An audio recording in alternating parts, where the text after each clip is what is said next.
5 buah negara. Okey, jadi dah tentu banyak pengalaman dan tentunya macam DM katakan tadi, kalau kita pergi berjalan, pergi ke mana-mana negara, perkara yang kita nak belajar ialah tentang budaya mereka, supaya macam mana kita boleh adapt dengan budaya kita sendiri dengan budaya orang lain, kemudian mengenali tentang bangsa mereka, mengenali tentang bahasa mereka, mengenali tentang segala apa yang ada di tempat mereka, terutamanya sambil-sambil juga kita berselfie dengan tempat-tempat yang menarik, tempat-tempat yang cantik, supaya kita boleh bawa balik dan juga mungkin belajar tentang sejarah seni bina, macam-macam benda sebenarnya. Macam DM sendiri, DM suka kalau pergi ke luar negara belajar tentang sejarah seni bina. DM suka tengok bangunan-bangunan yang cantik, bangunan-bangunan zaman-zaman kolonial. Kalau di Malaysia ni, DM suka kalau pergi ke Pulau Pinang, sebab Pulau Pinang dia masih lagi mengekalkan bangunan-bangunan yang sangat-sangat cantik. Bangunan KFC pun daripada bangunan yang bangunan kolonial juga. Suka juga kat situ. Okey, kalau nak tahu lebih lanjut, sebentar nanti kita akan bersama dengan saudara Mior Farid, panggil Mio Ya, Mio. Mio, kita panggil Mio. Dan jadi pastikan anda terus bersama dengan My Suara FM selepas ini. Tak jauh Tak jauh sangat tapi hujan lebat kat luar. Hujan lebat sangat. Itulah, ingat tadi boleh masuk kereta kat dalam kunci senang sikit. Okey Mio, sebelum kita bercerita tentang pengalaman Mio ni lah, mungkin ramai nak tahu siapa agaknya orang yang bernama Mio Farid ni. Mungkin boleh kenalkan diri sikit. Baik. Bismillahirrahmanirrahim. Assalamualaikum warahmatullahi wabarakatuh kepada semua pendengar My Suara FM. Baik, nama saya secara ringkasnya Mio Farid Ashrari bin Mior Zahidi. Nama panjang lah. Nama panjang lah. Kalau Mio ni tak boleh tak bukan nama Perak. Yop. Ini pun teman baru balik dari Perak ni. Ya ke? Naik kereta kancil dia 3 jam setengah daripada Kuala Kangsar terus datang sini. Atas selamat sampai lah tu Terima kasih. So sekarang saya menuntut menyambung pelajaran di peringkat master di UM. Dekat je UM ni, Universiti Malaya. Sebelah ni je. Sebelah je. Dan itulah, saya lahir pun di Perak. Sekarang ni umur saya 25 tahun. Baru masuk 25 tahun lah. 11 Mei hari tu. Baru masuk 25 tahun. Jadi maknanya kalau menurut sejarah hidup Mio ni dah melancong ke 35 buah negara. Ya, alhamdulillah. Sejak umur berapa yang menjelajah? Baik, saya mula menjelajah ketika tahun 2010. Wow, 2010 bermakna sekarang 2015 hampir bila last? 2015, baru 2 bulan lepas. 2 bulan lepas. Lebih kurang 4 tahun 4-5 tahun lah. 4-5 tahun. Sebab itu first lah, 2010 saya keluar daripada Malaysia pergi ke China. Itu pertama lah keluar daripada Malaysia lah. Jadi maknanya waktu tu umur tu baru 20 tahun. 20 tahun? Ya, 20 tahun.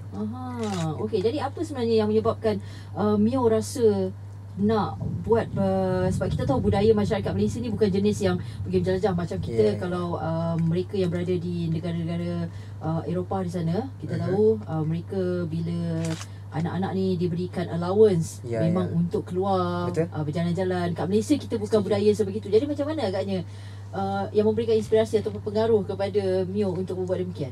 Baik, kita memang benar apa yang DJ cakap tadi. Kalau di luar negara, di Europe memang ada. Kadang-kadang dia orang keluar tu setahun, dia orang kumpul duit kan, ada allowance sebagainya, dia orang keluar.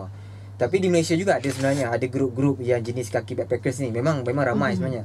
Kalau kita tak dalam grup seperti Backpackers Buddies Malaysia, MBC, memang kalau ada puluhan ribu orang yang jenis yang keluar ni, jenis yang suka travel ni. So memang dia memberi inspirasi kepada saya.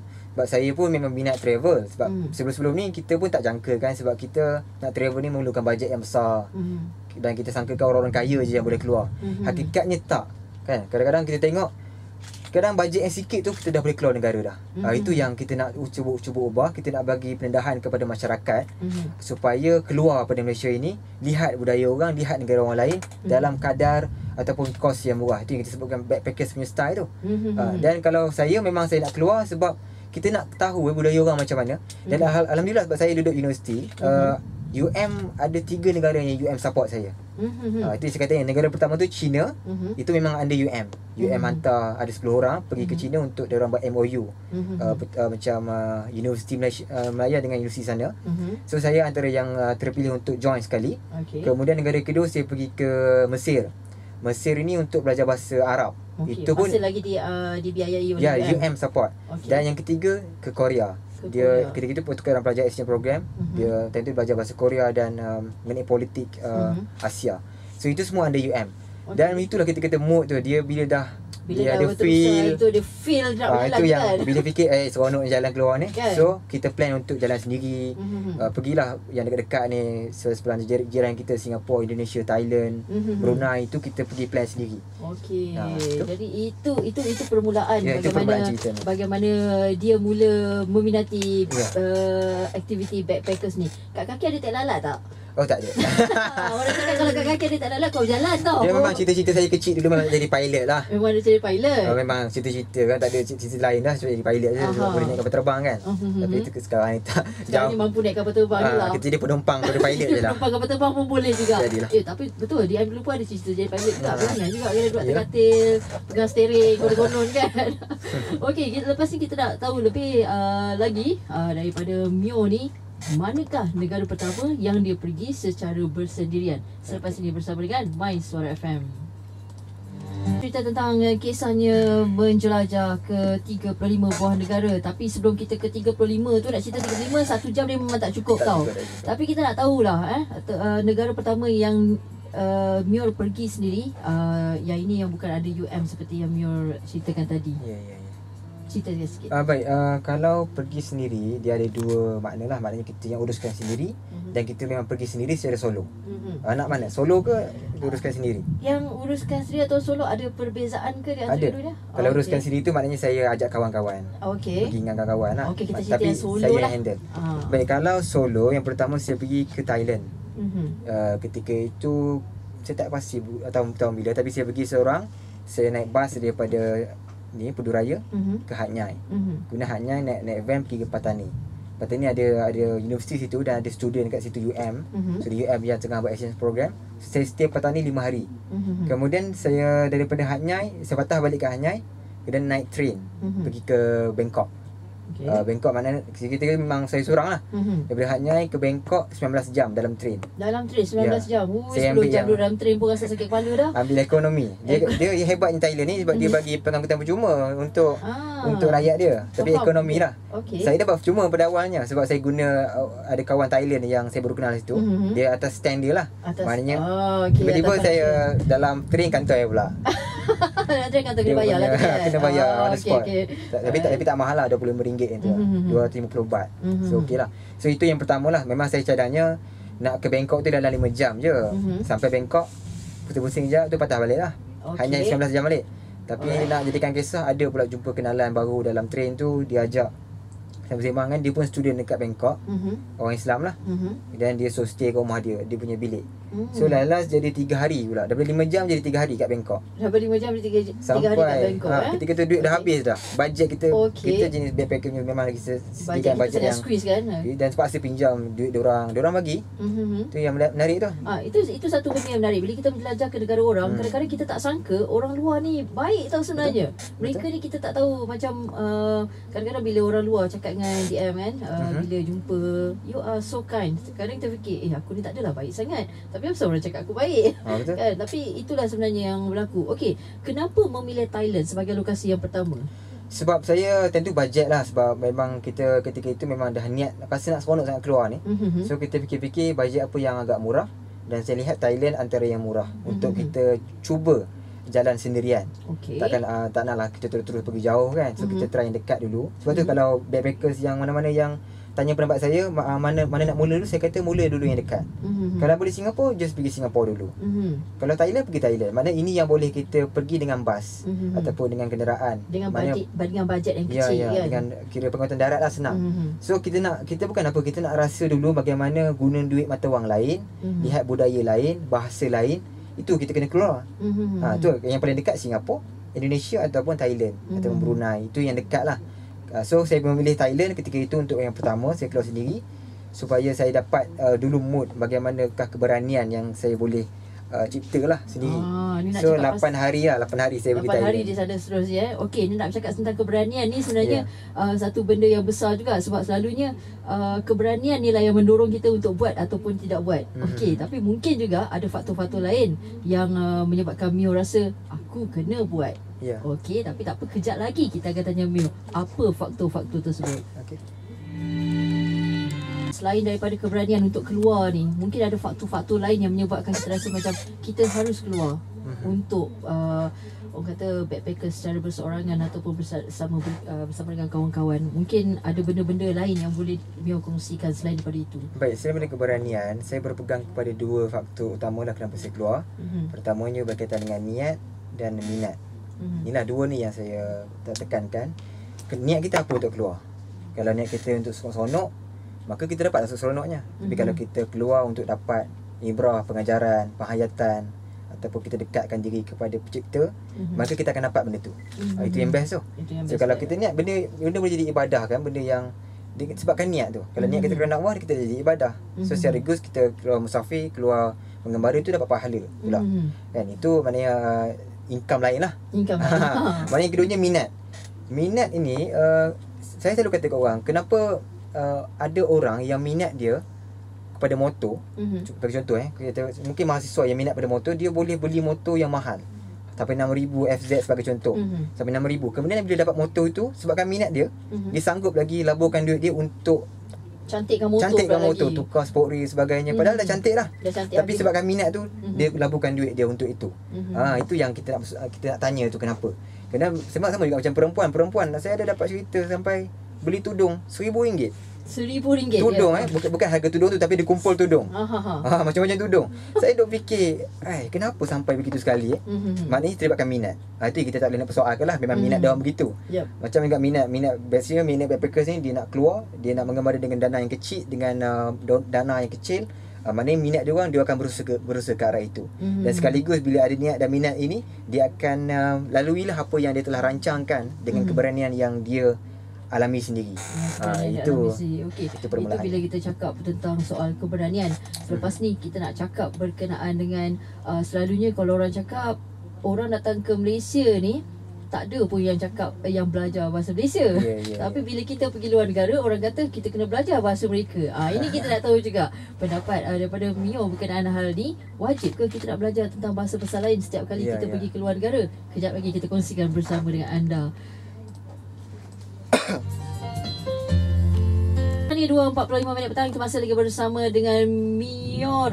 Okey, Mior, kita tadi ada bercerita tentang bahasa Kalau kita nak pergi luar negara, orang selalu cakap kalau nak pergi Jepun atau nak pergi France atau nak pergi Germany, belajar sikit-sikit tentang bahasa mereka. Tapi selalunya bila kita tengok, kita jumpa orang-orang daripada Germany atau ataupun France ataupun daripada Mak Saleh manalah datang kat Malaysia kan, kita pula yang belajar bahasa dia. Dia tak pun belajar bahasa Malaysia. Agaknya pendapat Mio sendiri, adakah wajib untuk kita belajar bahasa-bahasa mereka sebelum kita pergi ke sana?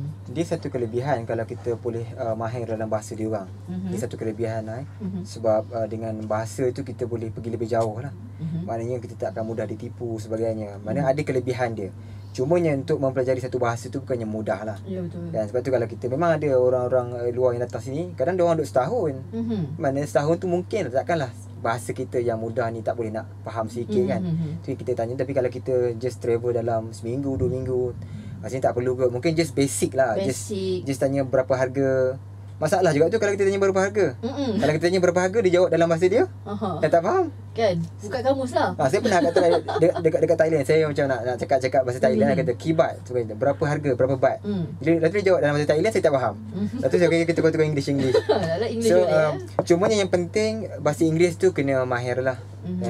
So itu pun masalah kita juga. Kita belajar bahasa Inggeris lama tau. Kalau ikutkan daripada sekolah kindergarten dah kita dah start belajar. Tapi sampai sekarang pun kita boleh bahasa Inggeris ni. Boleh, kita boleh faham. Cumanya kita tak ada kekuatan ataupun keberanian, keyakinan untuk bercakap balik. Rasanya mungkin sebab budaya kita sendiri yang tidak mempraktikkan bahasa itu, sebab kita gunakan bahasa Melayu sebagai bahasa kebangsaan. Lepas tu kadang-kadang kalau kita masa sekolah dulu, tiba-tiba kalau kita cakap bahasa Inggeris, kawan-kawan akan cakap, dia kata, alah poyohnya. Dulu tak ada kata poyo. Dekat universiti pun kena juga. Sama je. Kena juga kan, sikit-sikit pun. Itu masalah kita tu sebenarnya. Padahal kalau kita keluar, kita nak tak nak, tak dah bahasa kebangsaan kita dah. Masa mana dah nak faham Melayu kan. So bahasa Inggeris tu perlu ditekankan. Dan kalau lebih macam saya pun, saya belajar bahasa Arab sebab saya ambil di kos pengajian Islam dekat UM. So alhamdulillah bahasa Arab pun boleh sikit-sikit. Dan memang benar dia bahasa ni dia memberi kekuatan kepada kita lah. Kita tak kita berani tu lebih lagi dengan kita menguasai bahasa. Itu satu Jadi kelebihan. orang kata kalau kita bukanlah nak belajar keseluruhan sampai kita Tak. pandai expert, tak ada. Sekurang-kurangnya kita belajar tentang nombor 1 Ya, hingga 10, kemudian berapa harga soalan-soalan, nak ke mana. Dan kadang kita boleh mahir bahasa dia orang tu dengan kita mendengar percakapan dia orang. Betul. Kita boleh tangkap. Okey kita dengar macam saya dengan budak Sweden. Itu saya banyak 3 tahun juga saya jaga dia orang. Dia orang setiap tahun dia orang datang, sebulan dia orang duduk dekat untuk belajar pengajian Islam lah. So bila bersama dia orang tu, bila dia orang sembang-sembang dengan rakan-rakan dia orang Sweden, bila saya dengar tu, bila dah lama sangat saya dengar, saya boleh faham apa yang dia orang sembangkan. Kadang kita tak tahu apa mana kita tahu, tapi melalui dia orang punya percakapan dan gaya dia orang tu, kita dah boleh faham bahasa dia orang tu apa. Kan dia punya macam nak bergaduh tu kita dah boleh tahu kita boleh tahu dah cerita ni sebenarnya kan cerita bola ke cerita pasal makan ke kan. Okey, itu dia serba sikit pengalaman dan pastinya ramai nak tahu tips-tips kalau kita nak menjelajah ke luar negara ni nanti. Okey, jadi kejap lagi kita akan tanya dengan Mio berkenaan dengan sedikit tips yang boleh kita pelajari sebelum kita nak ke luar negara. Okey. Jadi sebelum Mio mengakhiri sesi bersama dengan kita hari ini, jadi mungkin Mio boleh berikan sedikit tips lah untuk kawan-kawan kita, untuk kawan-kawan kita yang sedang mendengarkan Metro FM ketika ni, kalau nak mulakan backpackers ni, apa yang perlu disediakan. Baik, itu yang saya katakan tadi. Kalau yang baru nak bermula dengan dunia backpackers ni, pilih dulu yang mana yang dekat, mana yang mampu, maknanya yang kita yakin boleh pergi. Okay, yang seperti kata Singapura sebagai yang mudah lah. Singapura, Thailand, ini yang dekat, mana kita pegang darat lah boleh pergi. Kalau nak jauh sikit, Indonesia lah. Kalau nak try naik flight sebagainya. Baik, sebagai contoh kita ambil Aceh lah sebagai contoh. Aceh. Kita nak ke Aceh ni sebagai tips. Pertamanya kita kena lihat dulu pengangkutan. Ini yang paling utama lah, flight. Flight nak cari yang murah, Asia lah antara yang murah. Asia kalau saya silap boleh dapat RM100 pergi balik. Macam saya dapat RM100 pergi balik. Aceh itu pun sudah cantik kan. Maknanya kita dapat bajet untuk pengangkutan dah selesai. Kemudian yang keduanya mengenai penginapan dekat sana. Kalau nak berani lah kalau nak yakin sangat, boleh kalau berani tidur dekat airport, tidur dekat airport. Maknanya kalau datang awal lah. Halau lah. Tak ada memang ada airport yang halau. Kalau nak berani tidur di masjid, tidur di mana-mana lah yang boleh, tempat-tempat awam ni. Mana yang macam stay homeless lah. Saya selalu buat macam tu. Memang saya akan tidur di masjid, tidur di stesen bas, stesen kereta api. Saya pernah buat untuk jimatkan duit kan. Untuk jimatkan kawasan dia. Hotel kan. Tapi kalau contohnya Aceh tu tak ada mahal mana kan. So boleh lah untuk hotel kat sana. Ataupun kalau lebih baik, kalau ada kenalan sana, kalau tak ada kita boleh buat kenalan. Kita try buat. Maknanya bajet situ akan dikecilkan dari segi dunia penginapan. Kemudian seterusnya kita punya jadual lah. Itu kena betul-betul bajet. Kita plan baik-baik kita nak buat apa dekat sana. Kita limitkan hari kita berapa hari dan kita siapkan titik kita dengan cantik. Dan kita follow dengan apa yang kita rancangkan. Maka kalau itu dah berjaya kita buat, dia akan lalui dengan baiklah. Tapi jangan plan A je ada. Kena ada plan B, plan C sebagainya. Mana itu sekiranya apa-apa terjadi, mana kita ada plan backup untuk kita sempurnakan kita punya perancangan. So itu je. Dia kalau nak tips-tips backpacker ni semuanya sama je. Kalau tanya mana-mana backpackers pun dia akan jawab benda yang sama. Pengangkutan, penginapan, itinerary, benda-benda asas. Benda-benda asas tu. Itu yang kita kena kuatkan dan follow dengan keberanian tu. Saya kata dalam buku ni pun saya dah tulis saya baru tulis buku Traveler Mr. Traveller ni pun dah cetakan pertama dah selesai dah beres selesai dah. Dia orang beli dan banyak input-input yang saya tuliskan sini termasuk tips-tips. Dan ramai yang beli pun budak-budak baru atau yang baru nak berjenak backpackers, dia ada macam inspirasi lah untuk keluar mengembara. Okey, promote sikit tentang buku ni. Baik, berkaitan dengan buku ni Traveler Mr. Traveller ni, ni adalah terbitan saya sendiri. Maknanya saya yang tulis sendiri, saya yang design sendiri, saya juga yang pasarkan sendiri, saya cetak. Maknanya keluarkan bajet sendirilah. Bajetnya bukannya sikit lah, puluhan ribu nak buat benda ni. Cetakan saya 2,000 cetakan pertama. Cetakan pertama memang dah habis. Untuk pesta buku itu pun 10 hari 1,200 naskah terjual. Itu banyak tu untuk terbitan sendiri. Dan maknanya saya selesaikan buku 2,000 dalam tempoh 3 minggu.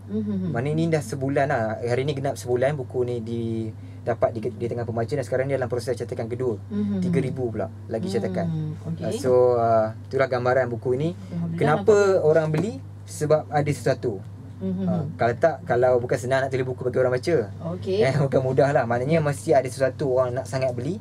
dan orang yang tolong promotekan. Maknanya dia baca, dia tolong promotekan. Itu satu benda yang baik lah. Dan saya boleh buat orang yang jenis tak baca buku, jenis yang tak suka baca ni, lelaki bukan perempuan lelaki, dia boleh habiskan buku saya dalam masa 5 jam.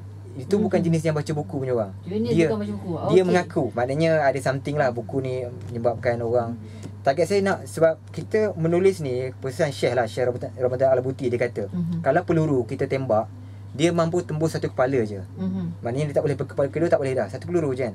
Tapi kalau tulisan dia boleh tembus jutaan kepala, malah lebih lagi. So kita menulis, saya menulis ni untuk memberi inspirasi kepada ramai orang untuk cipta sejarah sendiri, terutamanya dalam dunia backpackers. So itu hanya saya. Orang berjiwa besar je yang mampu menulis untuk menembusi setiap kepala. Jadi ini adalah peluru yang perlu anda dapatkan. Tajuknya Traveller Mr. Boleh Traveller. dekat page pun ada. Okey, anda boleh dapatkan buku ni di toko-toko buku. Dan mungkin ada kata-kata akhir untuk DM untuk Mio berikan kepada semua pendengar My Suara FM yang mungkin sedang mendengarkan ketika ini, kepada mereka yang mungkin ada minat nak jadi backpackers ni, ada sesuatu tak yang ingin disampaikan? Itu yang saya berbalik kepada apa yang saya katakan tadi. Kita mulakan dengan niat dan minat kita kenapa untuk keluar. Bila kita ada niat dan minat, kita seiringkan dengan kita punya perancangan, maka insya-Allah Allah akan permudahkan urusan kita dan kita akan dapat sempurnakan rancangan kita dengan baik. Dan memang betul orang kata kalau kita berada di Malaysia sahaja, kita tak akan lihat dunia luar. Bahkan kalau kita pergi keluar dengan bajet yang kecil, kita akan dapat sesuatu yang lebih baru ataupun lebih baik. Maknanya kita punya ilmu, kita punya pengalaman itu yang mahal tu. Jadi kita jangan persoalkan mengenai wang ringgit. Kadang bajet kecil tapi pengalaman tu yang berharga. Okay? So keluarlah, pergilah mana yang dekat, mana yang mampu. InsyaAllah kita akan dapat lihat suatu benda yang baru. Dan untuk lebih lanjut boleh layari saya punya page lah, Travelog Mr. Traveller. Dan Instagram saya Ashradi90. Situ saya ada perkongsian yang lebih bagi yang nak tahu lebih lanjut. Ya, betul. Okey, jadi maknanya kita kenalah pergi keluar. Kalau tidak, tak timbullah pepatah yang mengatakan hujan batu negara orang, hujan emas negara orang, hujan batu negara sendiri, elok lagi negara sendiri. Orang kata kalau tak kenal negara orang, kita tak akan menghargai. Tapi jujur lah, saya tambah sikit. Jujur saya kata sepanjang saya keluar ni, saya rindu pada Malaysia. Itu orang cakap tu. Kita kalau tak pergi keluar, kita takkan tahu kebaikan negara sendiri. Jadi kita kena keluar juga. Saya jujur, saya syukur ada di Malaysia. Ya, nasib baik dia balik. Jadi sebab tu ada buku ni. Okey, terima kasih Mio kerana telah sudi datang ke My Suara FM, berkongsi tips bersama dengan kita semua. Dan dia harapkan selepas ni nak ke Hong Kong ya? Ya, insyaAllah. Sampai nak ke Hong Kong. Okey, dekat sana hari tu dia pergi, cuaca agak sejuk juga. Oh, sejuk sekarang? Sejuk. Masa dia pergi tu 16 darjah Celsius. Oh, sekarang tak. Saya tak plan lagi. Tak tahu lah lagi. Saya beli tiket kalau, dulu. Jadi kena tengok juga cuaca. Cuaca betul. pun ada salah satu faktor yang anda perlu kena tengok juga. Sebab takut nanti kita tak tahu cuaca, sampai kat sana bawa baju nipis-nipis, kat sana sejuk. Habislah. Bawa baju tebal-tebal juga panas kan. Bawa baju tebal-tebal juga panas pula. Jadi itu pun antara satu tips juga yang harus anda ambil kira sebelum anda keluar negara. Terima kasih sekali lagi Mio. InsyaAllah kita jumpa lagi. Dan mungkin depan kita